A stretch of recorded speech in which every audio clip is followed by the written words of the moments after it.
വേഗം വരുന്ന കർത്താവായ യേശു ക്രിസ്തുവിന്റെ നാമത്തിൽ എല്ലാ വിശുദ്ധന്മാർക്കും സ്നേഹവന്ദനം. കർത്താവിൻ്റെ വലിയ കൃപയാൽ ഒരിക്കൽ കൂടി ദൈവത്തിൻ്റെ വചനത്തോടുകൂടെ നിങ്ങളോടുകൂടെ സന്ധിക്കുവാനുള്ള വലിയ ഭാഗ്യം കർത്താവ് തന്നല്ലോ. ഈ മരുഭയാത്ര എത്ര ക്ഷണികമാണ്. നമുക്ക് ലഭിക്കുന്ന സമയങ്ങളെല്ലാം ദൈവവചന ധ്യാനത്തിന് വേണ്ടി, വചന പഠനത്തിന് വേണ്ടി ഉപയോഗിക്കുന്നത് എത്ര ഭാഗ്യമാണ്.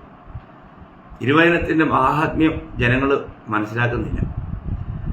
ദൈവത്തിന് ഇന്ന് നമ്മളോട് സംസാരിക്കാനുള്ളത് മുഴുവൻ തിരുവചനത്തിലൂടെയാണ്.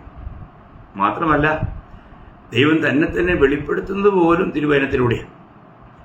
ദൈവവചനത്തിലൂടെ ദൈവം തന്നെ വെളിപ്പെടുത്തുന്നു.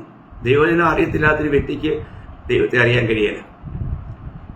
ദൈവത്തെ അറിയുവാനായിട്ടുള്ള ഏക മാർഗവും തിരുവചനമാണ്. നമ്മൾ 1 ശമൂവേലിൻ്റെ പുസ്തകം വായിക്കുകയാണെങ്കിൽ അവിടെ നമ്മൾ വായിക്കുന്നൊരു കാര്യമുണ്ട്. 1 ശമൂവേൽ അതിൻ്റെ 3-ാം അധ്യായം 7-ാം വാക്യത്തിൽ ശമൂവേലിൻ്റെ അവസ്ഥയെക്കുറിച്ച് പറയുമ്പോൾ അവിടെ ഇങ്ങനെ വായിക്കുന്നു: ശമൂവേൽ അന്ന് വരെ യഹോവയെ അറിഞ്ഞില്ല, യഹോവയുടെ വചനം അവന് അന്ന് വരെ വെളിപ്പെട്ടതുമില്ല. അപ്പം ഇവിടെ ശമൂവേൽ യഹോവയെ അറിയാതിരുന്നതിന് കാരണം എന്താണ്? യഹോവയുടെ വചനം അന്ന് വരെ അവന് വെളിപ്പെട്ടില്ല. ഉണ്ടോ? അപ്പോൾ യഹോവയെ അറിയണമെങ്കിൽ ദൈവത്തിൻ്റെ വചനം അറിയണം. ആ വചനം അറിയുന്നതിലൂടെയാണ് നമുക്ക് ദൈവത്തെ അറിയാൻ കഴിയുന്നത്. അപ്പോൾ ഈ നമ്മുടെ കരങ്ങളിൽ എത്തിയിരിക്കുന്ന ദൈവവചനത്തിൻ്റെ പ്രാധാന്യം എത്ര പേര് മനസ്സിലാക്കുന്നുണ്ട്? നമ്മൾ ചിന്തിക്കണം. ഇന്നും വാസ്തവത്തിൽ നമ്മുടെ കൈകളിൽ എത്തിയിരിക്കുന്ന ദൈവവചനത്തെക്കുറിച്ചുള്ള പരിജ്ഞാനം നമുക്കുണ്ടോ? ഈ വചനം എത്ര ശ്രേഷ്ഠമാണ് എന്ന് നമ്മൾ അറിയുന്നുണ്ടോ? ഇതിൻ്റെ വില, ഇതിൻ്റെ മാഹാത്മ്യം മനസ്സിലാക്കിയാൽ നമ്മളെപ്പോഴും ഈ വചനത്തോട് ബന്ധപ്പെട്ടിരിക്കും. അത് വളരെ അനുഗ്രഹിക്കപ്പെട്ടൊരു കാര്യമാണ്. അപ്പോൾ ദൈവത്തെ തന്നെ വെളിപ്പെടുത്തുന്നത് തിരുവചനത്തിലൂടെയാണ്. അതേ അധ്യായം തന്നെ അതിൻ്റെ 3-ന്റെ-21-ാം വാക്യത്തിൽ ഇതേ വിഷയത്തിൽ പറയുമ്പോൾ ശമൂവേലിന് കൂടുതൽ ദൈവത്തെ വെളിപ്പെട്ട എങ്ങനെ അറിയോ? ഇങ്ങനെ യഹോവ ശീലോവിൽ വെച്ച് ശമൂവേലിന് യഹോവയുടെ വചനത്താൽ വെളിപ്പെട്ട ശേഷം. കണ്ടോ?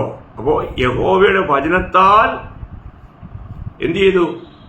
ശീലോവിൽ വെച്ച് ശമൂവേലിന് വെളിപ്പെട്ടു. വചനത്താൽ. എത്ര വലിയ കാര്യമാണ്. ഞാനൊരു കാര്യം പറയട്ടെ. നമ്മൾ ഒരു യഥാർത്ഥ രക്ഷിക്കപ്പെട്ട ദൈവത്തിലാണെങ്കിൽ ദൈവം നമ്മളെ പരമേൽപ്പിക്കുന്ന ഏറ്റവും ഉന്നതമായൊരു കാര്യം തിരുവചനമാണ്. കാരണം അത് കർത്താവ് പിതാവിനോടുള്ള പ്രാർത്ഥനാ സമയത്ത് തൻ്റെ ശിഷ്യന്മാരോടുള്ള ബന്ധത്തിൽ ആ കാര്യം എടുത്തു പറയുകയുണ്ടായി. ഞാൻ ആ വാക്യം ഞാനത് ഒന്ന് വായിക്കാം. യോഹന്നാന്റെ സുവിശേഷം 17-ാം അധ്യായമാണല്ലോ കർത്താവ് പിതാവിനോട് പ്രാർത്ഥിക്കുന്ന ആ ഭാഗം. അതിൻ്റെ 8-ാം വാക്യമാണ്. യോഹന്നാന്റെ സുവിശേഷം 17-ാം അധ്യായം അതിൻ്റെ 8-ാം വാക്യം: നീ എനിക്ക് തന്ന വചനം ഞാൻ അവർക്ക് കൊടുത്തു, അവർ അത് കൈക്കൊണ്ട് ഞാൻ നിന്റെ അടുക്കൽ നിന്ന് വന്നിരിക്കുന്നുവെന്ന് സത്യമായിട്ട് അറിഞ്ഞും നീ എന്നെ അയച്ചുവെന്ന് വിശ്വസിച്ചുമിരിക്കുന്നു. കണ്ടോ? എത്ര ഗംഭീരമാ ദൈവത്തിൻ്റെ വചനം. ഈ വചനം കർത്താവ് പറയുകയാണ് ഞാൻ അവർക്ക് കൊടുത്തു എന്ന് പറയാൻ തൻ്റെ 12 ശിഷ്യന്മാർക്ക് കൊടുത്ത വിഷയമാണ് പറയുന്നത്. അപ്പോൾ അവർ അത് കൈക്കൊണ്ടവർക്ക് മനസ്സിലായി യേശുക്രിസ്തു പിതാവിനാൽ അയക്കപ്പെട്ടവനാണെന്ന് അവർ വിശ്വസിച്ചു. അവർക്കത് ഗ്രഹിക്കാൻ കഴിഞ്ഞു. ഈ വചനം നമ്മൾ കൈക്കൊള്ളുന്നതിലാണ്. വചനം കൈക്കൊള്ളുക,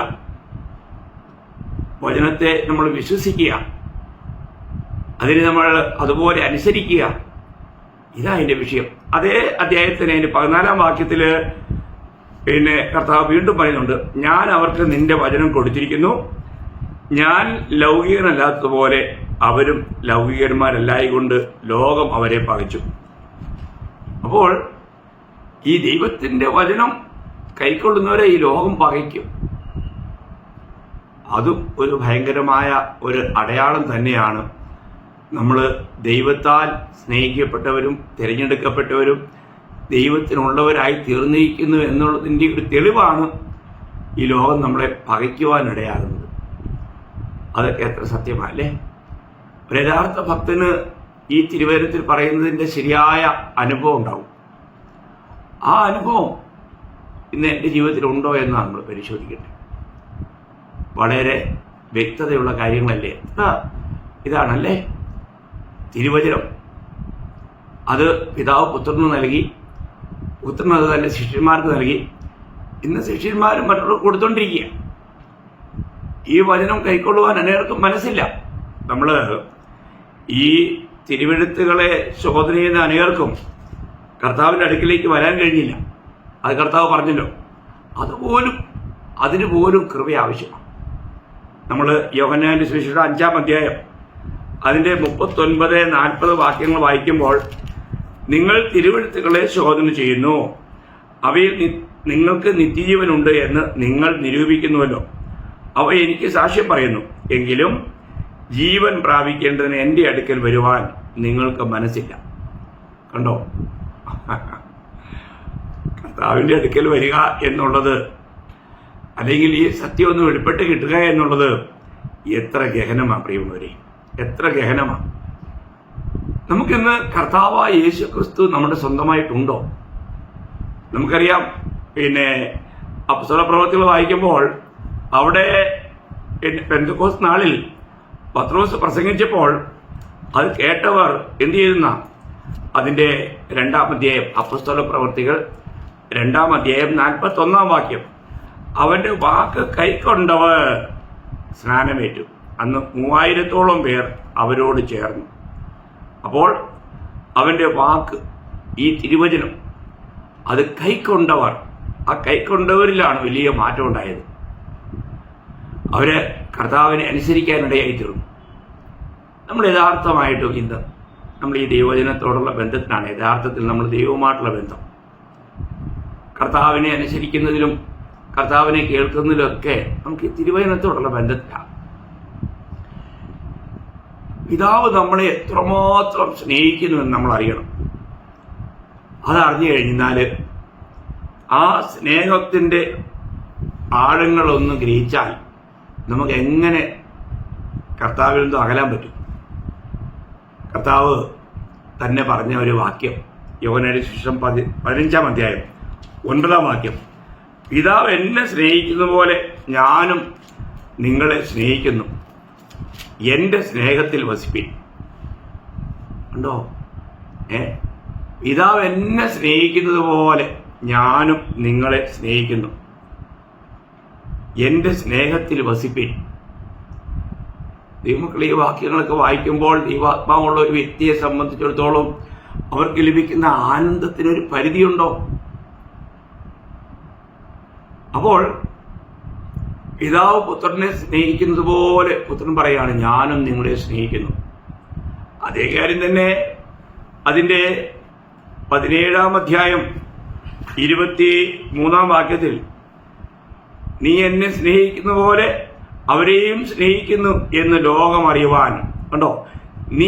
പിതാവ് പുത്രനെ സ്നേഹിക്കുന്നത് പോലെ പിതാവ് നമ്മളെയും സ്നേഹിക്കുന്നു എന്നാണ് പറഞ്ഞിരിക്കുന്നത്. അതിനൊരു വ്യത്യാസമില്ല പോലും. ഇതൊക്കെ വായിക്കുമ്പോൾ നമുക്കത് ഗ്രഹിക്കാൻ കഴിയുന്നുണ്ടോ? അത് മനസ്സിലാവുന്നുണ്ടോ? എത്ര വലിയ സ്നേഹമാണ് പിതാവ് നമ്മളോട് കാണിക്കുന്നത്. പുത്രനെ സ്നേഹിക്കുന്നത് പോലെ നമ്മളെ സ്നേഹിക്കുന്നു. നമ്മൾ ആ സ്നേഹത്തിനൊരിക്കലും യോഗ്യരല്ല. ഇവളൊരു ദൈവവചനം എന്ത് പറയുന്നോ അത് നമ്മുടെ യോഗ്യത നോക്കിയല്ല. ദൈവത്തിന് നമ്മളോടുള്ള കരുണ, കൃപ, ദയ, കാരുണ്യം, മനസ്സലിവ് എത്ര വലിയ കാര്യമാണ് ഈ സ്നേഹം. അപ്പോൾ നമ്മൾ, കർത്താവ് പറയാണ്, നിങ്ങൾ എൻ്റെ സ്നേഹത്തിൽ വസിപ്പീൻ, നിങ്ങൾ എൻ്റെ സ്നേഹത്തിൽ. അതിനൊരു വ്യവസ്ഥ ദൈവം കർത്താവ് പറയുന്നുണ്ട്. അതേ യോഹന്നാൻ 15:10, ഞാൻ എൻ്റെ പിതാവിൻ്റെ കൽപ്പനകൾ പ്രമാണിച്ച് അവൻ്റെ സ്നേഹത്തിൽ വസിക്കുന്നത് പോലെ നിങ്ങൾ എൻ്റെ കൽപ്പന പ്രമാണിച്ചാൽ എൻ്റെ സ്നേഹത്തിൽ വസിക്കും. ഉണ്ടോ? ഞാൻ എൻ്റെ പിതാവിൻ്റെ കൽപ്പനകൾ പ്രമാണിച്ച് അവൻ്റെ സ്നേഹത്തിൽ വസിക്കുന്നത് പോലെ. അപ്പോൾ പിതാവിൻ്റെ സ്നേഹത്തിൽ പുത്രൻ വസിക്കുന്നത് എങ്ങനെയാണ്? ഞാൻ അവൻ്റെ കൽപ്പനകൾ പ്രമാണിച്ച്. അപ്പോൾ നമ്മളോട് കർത്താവ് പറയുന്നത് പ്രമാണിക്കുക എന്നുള്ള ഒരു വലിയ കടപ്പാട് നമുക്കുണ്ട്. അതാ സ്നേഹത്തിന്റെ അടയാളം. അതെത്ര ഗഹനമാണ്. അപ്പോൾ ഇത്ര നല്ല സ്നേഹനിധിയായ ഒരു പിതാവാണ് നമുക്കുള്ളത്. ആ നല്ല പിതാവിനെ നമുക്ക് സ്നേഹിക്കാൻ കഴിയുന്നുണ്ടോ? സ്നേഹിക്കുന്നുണ്ടോ? സ്നേഹിക്കുന്നതെന്ന് നമുക്ക് ആത്മാർത്ഥമായിട്ട് പറയാൻ കഴിയുമോ? കർത്താവ് തന്നെ യോഹന്നാന്റെ സുവിശേഷം 14-ാം അധ്യായം അതിൻ്റെ 21-ാം വാക്യം ഞാൻ വായിക്കാം. യോഹന്നാന്റെ സുവിശേഷം 14-ാം അധ്യായം 21-ാം വാക്യം. എന്റെ കൽപ്പനകൾ ലഭിച്ച് പ്രമാണിക്കുന്നവൻ എന്നെ സ്നേഹിക്കുന്നവനാകുന്നു. എന്നെ സ്നേഹിക്കുന്നവനെ എന്റെ പിതാവ് സ്നേഹിക്കുന്നു. ഞാനും അവനെ സ്നേഹിച്ച് അവന് എന്നെ തന്നെ വെളിപ്പെടുത്തും. ഉണ്ടോ? അവന് എന്നെ തന്നെ വെളിപ്പെടുത്തും. ആർക്കാ? കർത്താവിനെ സ്നേഹിക്കുന്നവർക്ക്.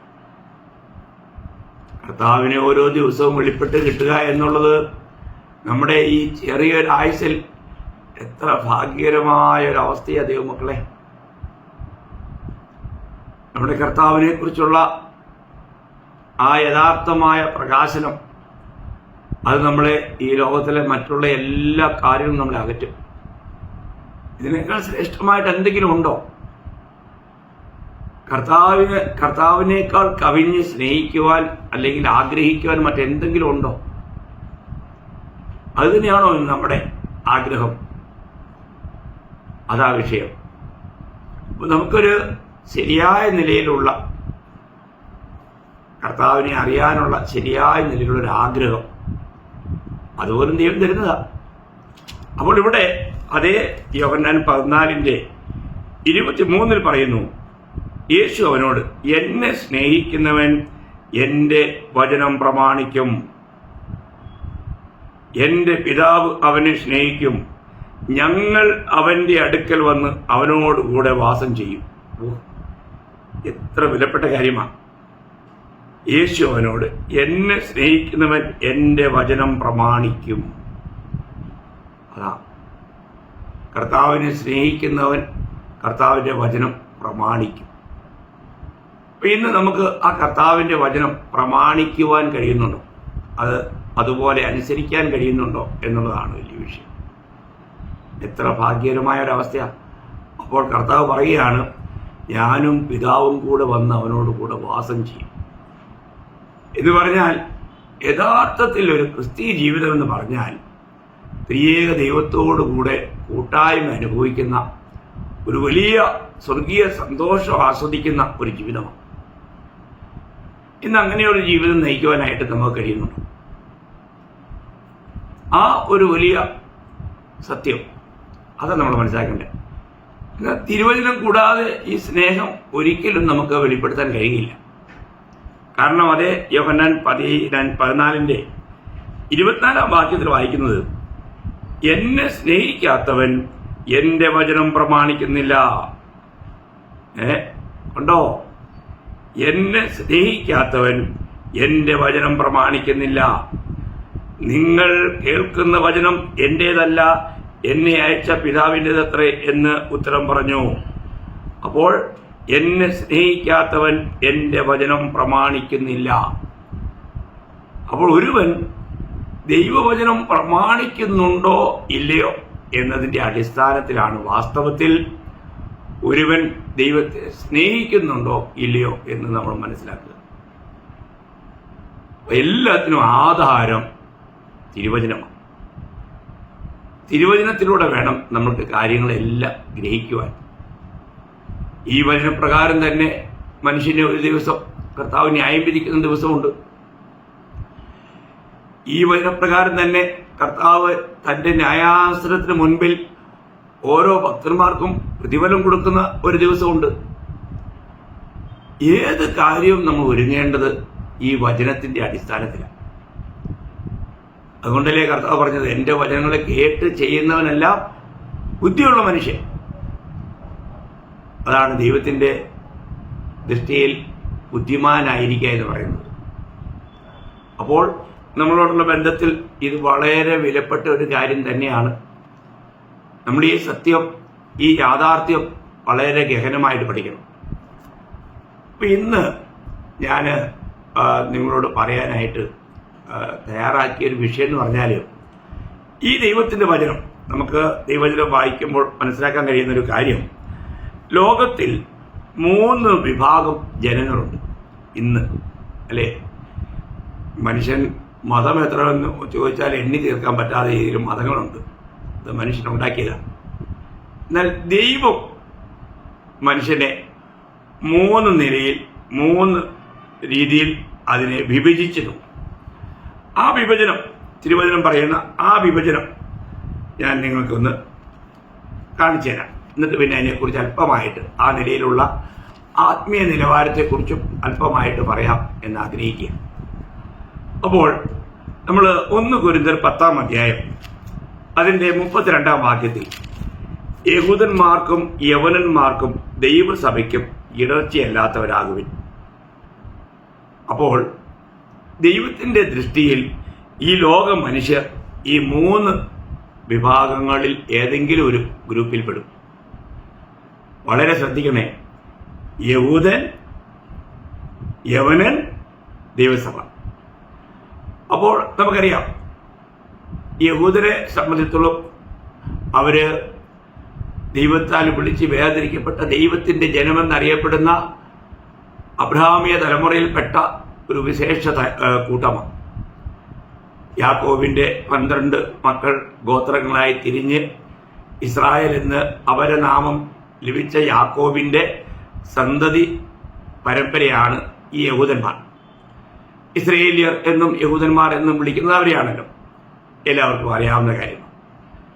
ഇതുകൂടാതെ ഒരു കൂട്ടരാണ് യവനന്മാർ എന്ന് പറഞ്ഞാൽ ഈ ദൈവം വിളിച്ച് വേർതിരിക്കാത്ത യഹൂദരൊഴികെയുള്ള എല്ലാവരെയും ഒരു കുടക്കീഴിൽ കൊണ്ടുവന്നിരിക്കുക. അതാണ് യവനന്മാർ, അല്ലെങ്കിൽ ജാതികൾ. യഹൂദന്മാർക്ക് പുറത്തുള്ളവരെല്ലാം ജാതികളായിട്ട് എണ്ണപ്പെടുന്നു. എന്നാൽ 3-ാം ഒരു കൂട്ടരോടുണ്ട് ഇന്ന്, അതാണ് ദൈവസഭ. അപ്പോൾ ഈ ദൈവസഭയിൽ യഹൂദന്മാരുമുണ്ട്, യവനന്മാരുമുണ്ട്. ഇത് 3-ാമത്തെ ഗ്രൂപ്പാണ്. ഇന്ന് ദൈവത്തിൻ്റെ ദൃഷ്ടിയിൽ ഏറ്റവും വിലപ്പെട്ട ഒരു ഗ്രൂപ്പ് എന്ന് പറയുന്നത്, ഒരു വിഭാഗം എന്ന് പറയുന്നത് ദൈവസഭയാണ്. അപ്പോൾ ദൈവസഭയെക്കുറിച്ചുള്ള യഥാർത്ഥമായ ഒരു നല്ല അറിവ്, ദൈവസഭ എന്താണ്? ദൈവസഭ കർത്താവ് മത്തായി 16:12 പറഞ്ഞു, ഞാൻ എൻ്റെ സഭയെ പണിയും. അപ്പോൾ കർത്താവ് തൻ്റെ ഒരു സഭയെ പണിതുകൊണ്ടിരിക്കുന്നു. ആ സഭ ഏതാണ്? പലരും അവകാശപ്പെടുന്നത് ഞങ്ങളാണെന്നാണ്. എന്നാൽ ദൈവസഭ എന്നുള്ളത് അത് രക്ഷിക്കപ്പെട്ടവരുടെ ഒരു കൂട്ടം, രക്ഷിക്കപ്പെട്ടൊരു കൂട്ടം. നമുക്കറിയാം, അപ്പോസ്തല പ്രവൃത്തി 2-ാം അധ്യായം 47-ാം വാക്യത്തിൻ്റെ ബി പാർട്ടിൽ അവസാന ഭാഗത്ത് പറയുന്നുണ്ട്, കർത്താവ് രക്ഷിക്കപ്പെടുന്നവരെ ദിനം പ്രതി സഭയോട് ചേർത്തുകൊണ്ടിരുന്നു. അപ്പോൾ സഭ കർത്താവിൻ്റെതാണ്. ഈ സഭയുടെ ഓരോ അംഗങ്ങളും രക്ഷിക്കപ്പെട്ടവരാണെന്നുള്ളതാണ്, രക്ഷിക്കപ്പെട്ടവർ. അപ്പോൾ ഇന്ന് ഞാൻ ദൈവസഭയുടെ അംഗമാണോ എന്നുള്ളതാണ് ഏറ്റവും പ്രാധാന്യമുള്ള കാര്യം. നമ്മൾ ഇന്ന് യഥാർത്ഥമായിട്ടും ദൈവസഭയുടെ അംഗമായി തീർന്നിട്ടുണ്ടോ? ദൈവസഭ എന്നുള്ളതാണ് യഥാർത്ഥത്തിൽ ദൈവഹൃദയത്തിലെ മറഞ്ഞിരുന്ന മർമ്മം. അത് പഴയ നിയമത്തിലൊന്നും വെളിപ്പെട്ടിരുന്നില്ല. എന്നാൽ അത് പുതിയ നിയമത്തിൽ അപ്പോസ്തലന്മാർക്ക് ദൈവം അത് പ്രകാശിപ്പിച്ചു കൊടുത്തു. ഇന്ന് നമ്മൾ വളരെ വളരെ ഭാഗ്യവാന്മാരാണ്. കാരണം ഈ സത്യത്തിൻ്റെ വെളിപ്പാടുകൾ നമുക്ക് തിരുവചനത്തിലൂടെ ലഭിക്കുന്നു. അത് മനസ്സിലാക്കുവാൻ തക്കവണ്ണം ദൈവത്തിൻ്റെ പരിശുദ്ധാത്മാവ് നമ്മളിൽ പ്രവർത്തിക്കുന്നു. ഇന്ന് നമ്മൾ അതിനെക്കുറിച്ച് നന്നായി മനസ്സിലാക്കി ആ ദൈവസഭയിൽ നമ്മളെ ആക്കി വെച്ചിരിക്കുന്ന സ്ഥാനത്ത് വിശ്വസ്തരായി നിൽക്കുക എന്നുള്ളത് എത്ര വിലപ്പെട്ട കാര്യമാണ്. ഈ ഒരു ചെറിയൊരു ആയുസ് നമ്മൾ നഷ്ടമാക്കല്ലേ. ദൈവിക പദ്ധതികളെ നമ്മൾ തിരുവചനത്തിലൂടെ അറിയണം. ഈ സത്യങ്ങൾ അറിഞ്ഞ് ഞാൻ ഇന്ന് ദൈവസഭ, ദൈവത്തിൻ്റെ സഭ എന്ന് പറയുമ്പോൾ കർത്താവായ യേശുക്രിസ്തുവിൻ്റെ ശരീരമാണ്. അത് വളരെ ഗഹനമായൊരു കാര്യമാണ്.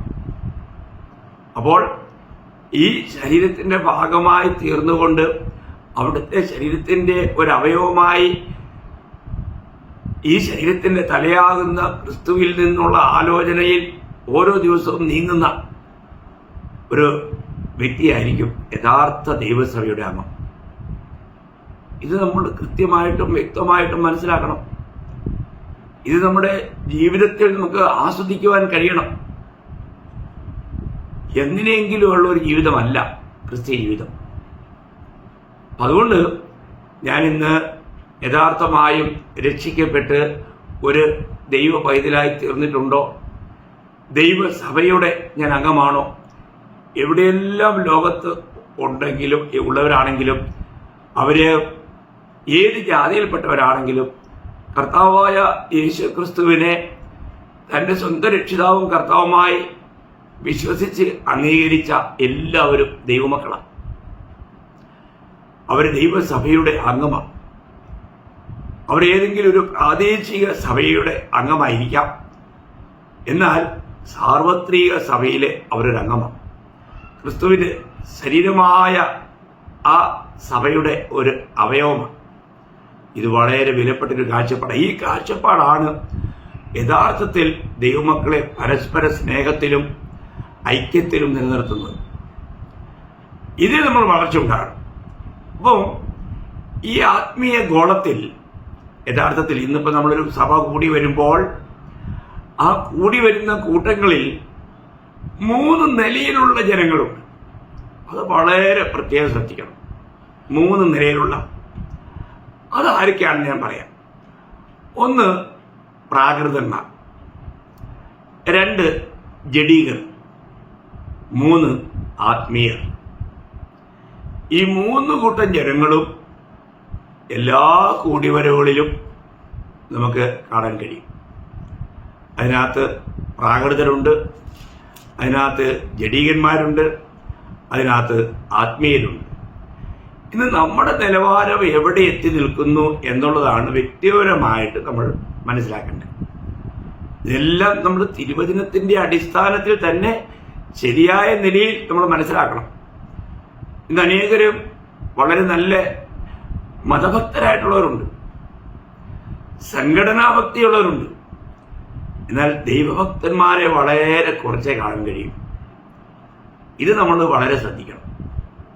അപ്പൊ ഇന്ന് ഞാനൊരു യഥാർത്ഥത്തിലുള്ള ഒരു ആത്മീയനാണോ, അതോ ജഡീകനാണോ, അതോ പ്രാകൃതനാണോ, ഈ കാര്യം നമ്മൾ തിരിച്ചറിയണം. അപ്പം പ്രാകൃതനെ സംബന്ധിച്ചിടത്തോളം അവന്റെ ഒരു കുറവ് അല്ലെങ്കിൽ അവന്റെ ഒരു വീഴ്ച ഞാൻ നിങ്ങളോട് പറയാം. അത് 1 കൊരിന്ത്യർ അതിന്റെ 2-ാം അധ്യായം 14-ാം വാക്യത്തിലാണ്. 1 കൊരിന്ത്യർ 2-ാം അധ്യായം 14-ാം വാക്യം. എന്നാൽ പ്രാകൃത മനുഷ്യൻ ദൈവാത്മാവിന്റെ ഉപദേശം കൈക്കൊള്ളുന്നില്ല, അതവന് ഭോഷത്വമാകുന്നു. ആത്മീകമായി വിവേചിക്കേണ്ടതാകയാൽ ആത്മീകമായി വിവേചിക്കേണ്ടതാകയാൽ അത് അവന് ഗ്രഹിപ്പാൻ കഴിയുന്നതുമല്ല. ശ്രദ്ധിക്കണേ. അപ്പോൾ ഒരു പ്രാകൃത മനുഷ്യൻ അല്ലെങ്കിൽ വീണ്ടും ജനിക്കാത്തൊരു വ്യക്തിക്ക് ആത്മീയ കാര്യങ്ങൾ ഒരിക്കലും കൈക്കൊള്ളുവാൻ കഴിയില്ല, അവർക്കത് ഗ്രഹിക്കാൻ കഴിയില്ല. അപ്പോൾ അത് വളരെ ഒരു സത്യമായ കാര്യമാണ്. ഈ ലോകത്തിൽ എത്രയെല്ലാം ജ്ഞാനമുണ്ടെങ്കിലും അവനൊരു ആത്മീയനല്ല എങ്കിൽ അവനൊരിക്കലും ആത്മീയ കാര്യങ്ങളെ, അല്ലെങ്കിൽ വീണ്ടും ജനിക്കാത്തൊരു വ്യക്തിയാണെങ്കിൽ അവനൊരിക്കലും ഈ ആത്മീയ കാര്യങ്ങളെ മനസ്സിലാക്കാനായിട്ട് കഴിയില്ല. അതൊരു സത്യമല്ലേ? കാരണം നമുക്ക് അതിൻ്റെ തന്നെ 1 കൊരിന്ത്യർ 2:12 വായിക്കുന്നുണ്ട്. നാമോ ലോകത്തിന്റെ ആത്മാവിനെ അല്ല, ദൈവം നമുക്ക് നൽകിയത് അറിയുവാനായി ദൈവത്തിൽ നിന്നുള്ള ആത്മാവിനെ എത്രയും പ്രാപിച്ചത്. കണ്ടോ? അപ്പം ദൈവത്തിന്റെ ആത്മാവിനെ പ്രാപിക്കാത്ത ഒരു വ്യക്തിക്ക് ഒരിക്കലും ആത്മീയ കാര്യങ്ങളെ മനസ്സിലാക്കാനായിട്ട് നമുക്ക് കഴിയില്ല. നമ്മൾ മനസ്സിലാക്കണം. നമ്മുടെ ജീവിതത്തിൽ നമുക്ക് ഇന്ന് ആത്മീയ കാര്യങ്ങൾ കേട്ടാൽ ഗ്രഹിക്കാൻ കഴിയുന്നുണ്ടോ? അത് മനസ്സിലാക്കണം. നമുക്കറിയാം, ഈ ആത്മീയരല്ലാത്ത അല്ലെങ്കിൽ ദൈവത്തിൻ്റെ ആത്മാവില്ലാത്തവരെയാണ് പ്രാകൃതർ എന്ന് പറയുന്നത്. അതിനെക്കുറിച്ച് യൂദായുടെ ലേഖനം 19-ാം വാക്യത്തിൽ, അത് ഒരു അധ്യായമുള്ളത് നിങ്ങൾക്ക് അറിയാമല്ലോ, അവിടെ വായിക്കുന്നത് പ്രാകൃതന്മാർ അവർ ആത്മാവില്ലാത്തവരാണ്, അവർ ഭിന്നത ഉണ്ടാക്കുന്നവർ എന്നോട് എഴുതിയിട്ടുണ്ട്. അവർ ഭിന്നത ഉണ്ടാക്കുന്നവർ, പ്രാകൃതന്മാർ, ആത്മാവില്ലാത്തവർ. അപ്പോൾ ദൈവത്തിൻ്റെ ആത്മാവില്ലാത്ത ഒരു കൂട്ടം ജനങ്ങളാണ് ഈ പ്രാകൃതന്മാർ.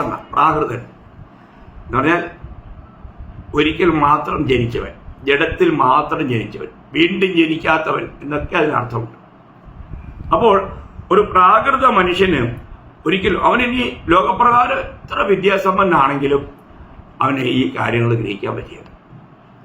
അതിന് നമുക്ക് അനേക ഉദാഹരണങ്ങൾ നമുക്ക് തിരുവരുത്ത് തന്നെ കാണാൻ പറ്റും. നമുക്കറിയാം, പിന്നെ ആ ഷണ്ണൻ്റെ കാര്യം. ഷണ്ണൻ തേരിലിരുന്നു കൊണ്ട് ദൈവവചനം വായിക്കുകയായിരുന്നു. താൻ വിദ്യാഭ്യാസമുള്ളവനാണ്, എനിക്ക് വായിക്കാനറിയാം, എന്നാൽ തനിക്കത് ഗ്രഹിക്കാൻ കഴിഞ്ഞില്ല. നമ്മൾ പലവട്ടം ആ കാര്യം ചിന്തിച്ചിട്ടുണ്ട്. അപ്പോൾ ദൈവാത്മാവിന്റെ പ്രേരണയാൽ ഫിലിപ്പോസ് ചെല്ലുന്നു. എന്നിട്ട് ഫിലിപ്പോസ് ഷണ്ണനോട് ചോദിക്കുന്ന ഒരു കാര്യം അപ്പോസ്തലപ്രവൃത്തി 8-ാം അധ്യായം 30-31 വാക്യങ്ങൾ നമുക്ക് വായിക്കാൻ കഴിയും. ഫിലിപ്പോസ് ഓടി ചെല്ലുമ്പോൾ യേശയ്യാ പ്രവാചകന്റെ പുസ്തകം വായിക്കുന്നത് കേട്ടു. നീ വായിക്കുന്നത് ഗ്രഹിക്കുന്നുവോ എന്ന് ചോദിച്ചതിന് ഒരുത്തൻ പൊരുൾ തിരിച്ചു തരാഞ്ഞാൽ എങ്ങനെ ഗ്രഹിക്കും എന്ന് അവൻ പറഞ്ഞു. ഫിലിപ്പോസ് കയറി തന്നോട് കൂടി ഇരിക്കണം എന്ന് അപേക്ഷിച്ചു. അപ്പോൾ ഫിലിപ്പോസ് താൻ വായിച്ച ഭാഗത്തിന്റെ അർത്ഥം വ്യാഖ്യാനിച്ചു കൊടുക്കുകയും അത് ശ്രദ്ധിച്ച് കേട്ട ഈ ഷണ്ണൻ ആ വചനത്തെ, അതിന്റെ പ്രകാശനം കൈക്കൊള്ളുകയും കർത്താവിന്റെ കൽപ്പന പ്രമാണിച്ച് യഥാർത്ഥമായും രക്ഷിക്കപ്പെട്ടവനായി പോവുകയും ചെയ്യുന്ന കാഴ്ചപ്പാട് നമ്മുടെ ആ ഭാഗത്ത് തുടർന്ന് കാണുന്നു.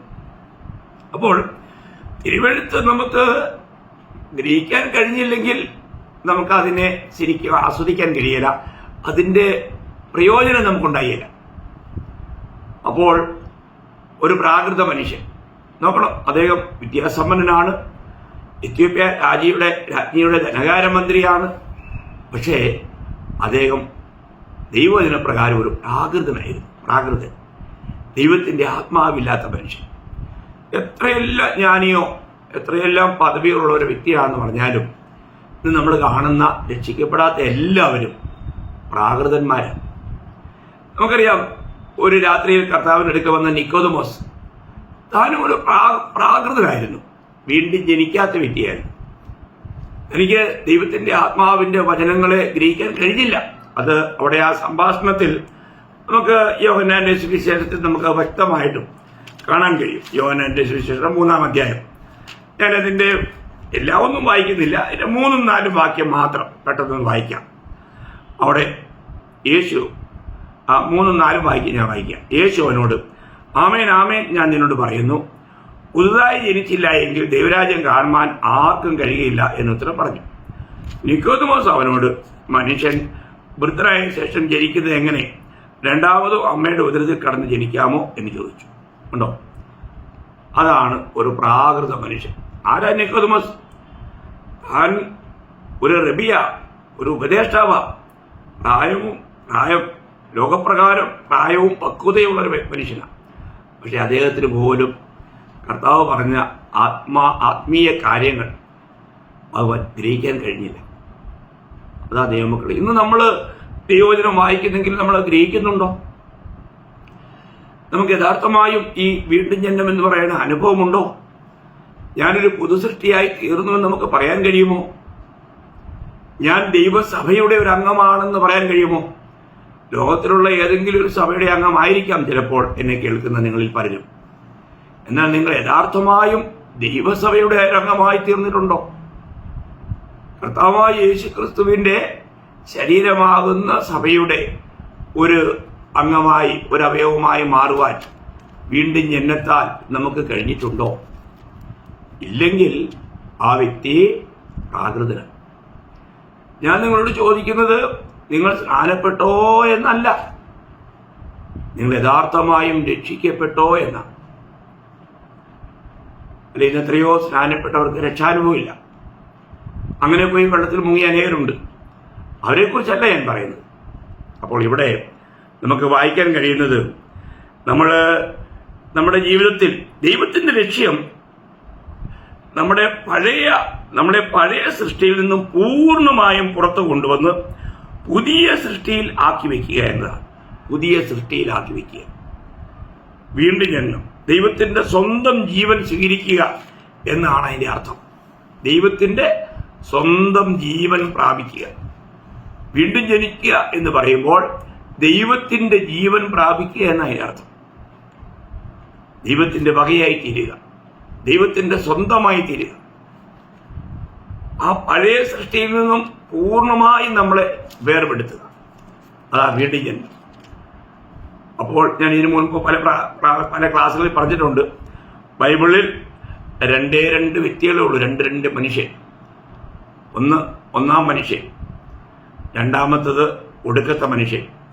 ഇങ്ങനെ രണ്ട് മനുഷ്യരാണ് തിരുവചനത്തിൽ എന്ന് നമ്മൾ ഇതിനു മുൻപ് പലവട്ടം വായിച്ചിട്ടുണ്ട്. നിങ്ങൾക്ക് ഓർമ്മയുണ്ടാവും.